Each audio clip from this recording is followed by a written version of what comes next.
दुनिया के इतिहास में कई ऐसी खौफनाक घटनाएं हुई जिनके बारे में जानकर रोंगटे खड़े हो जाते हैं। ये घटनाएं ऐसी हैं जो इंसानों के अतीत के पन्नों पर एक काले वक्त के तौर पर दर्ज हैं। इनसे जुड़ी तस्वीरें भी उस दौर के दर्द को बयां करती हैं। ऐसी ही एक दर्द और टीस की कहानी है रेप ऑफ नानकिंग।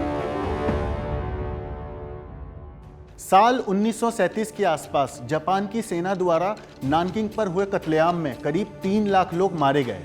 लेकिन हैवानियत की ये कहानी बस इतनी नहीं है, बल्कि यहाँ बड़ी संख्या में महिलाओं की इज्जत भी लूटी गई। तो आइए इंसानियत को शर्मसार कर देने वाली इस नरसंहार की कहानी आपको बताते हैं, जो इंसानियत के मुंह पर एक करारा तमाचा है। बात उस दौर की है जब अपने अपने अधिकार, क्षेत्र, सीमा और दबदबे को बढ़ाने की दौड़ में कई मुल्क जंग के मैदान में थे।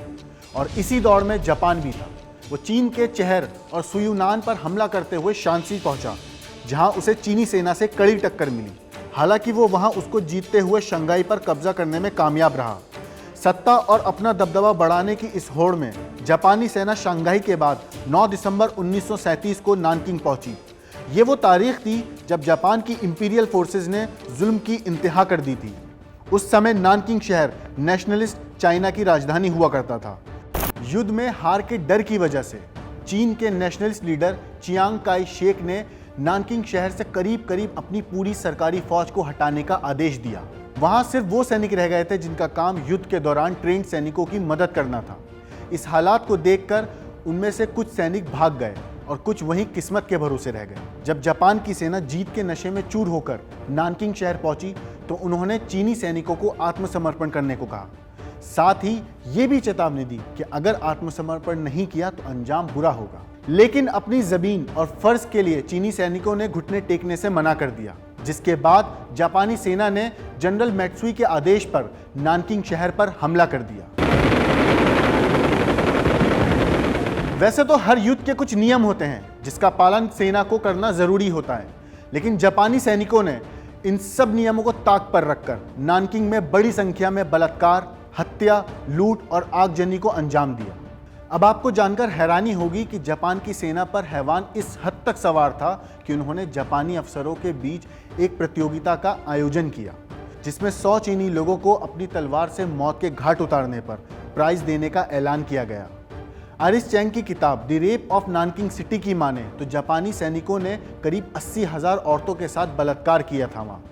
यही नहीं, कई जापानी सैनिकों ने तो मानवता को शर्मसार करते हुए बलात्कार के बाद महिलाओं के स्तन तक काट दिए थे।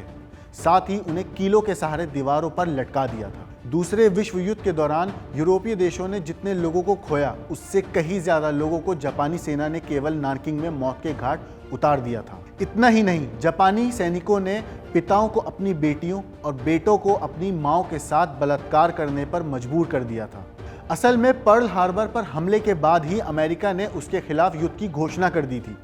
जापान जब तक उसके खिलाफ युद्ध की तैयारी कर पाता, तब तक सोवियत संघ ने उसके कब्जे वाले मंचूरिया पे हमला कर दिया था। अमेरिका की एंट्री ने चीन के साथ चल रहे जापानी युद्ध को कमजोर करने का काम किया। असल में पर्ल हार्बर पर जापान के हमले के बाद अमेरिका चीन को जापान के खिलाफ युद्ध लड़ने में मदद करने लगा था। यही कारण रहा कि चीन और जापान के बीच चल रहा युद्ध अब पासा पलटने लगा था। वैसे तो जापानी सेना की चीन के लोगों पर बर्बरता की और भी कहानी है। जैसे कि हमने आपको हैरतअंगेज के पहले एपिसोड में बताया था यूनिट 731 के बारे में, जो दूसरे विश्व युद्ध के वक्त दुनिया की सबसे खतरनाक जगह में से एक थी। ये एक ऐसी जगह थी जहां जिंदा इंसानों पर एक्सपेरिमेंट किए जाते थे।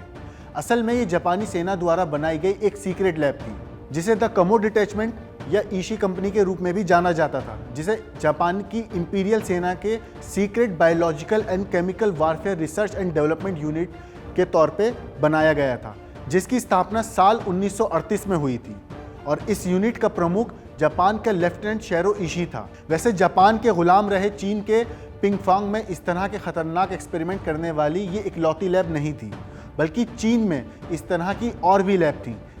इतिहास की इस घटना को लेकर लोगों के अलग अलग मत हैं। पहला, जिसमें जापान की कुशल सेना और योजनाबद्ध तरीके से की गई नानकिंग शहर पर चढ़ाई है, जिसका गुणगान जापान सेना अपने सैन्य बल और शौर्य को जताने के लिए करता है। दूसरा मत चाइना की सरकार की नाकामयाबी की ओर इशारा करता है, जिसमें सरकार अपने नागरिकों की सुरक्षा करने में बुरी तरह नाकामयाब रही थी। और तीसरा मत उन यूरोपियों और अमेरिकी लोगों से जुड़ा था जो अपनी जान जोखिम में डालकर चीनी लोगों की सहायता करने में जुटे हुए थे।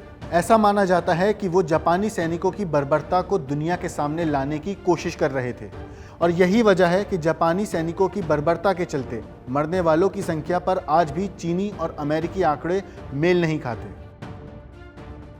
जापान मौत के आंकड़ों को चीन के दावों से आधा मानता है। इस बर्बरता के लिए आज तक जापान ने चीन से माफ़ी नहीं मांगी।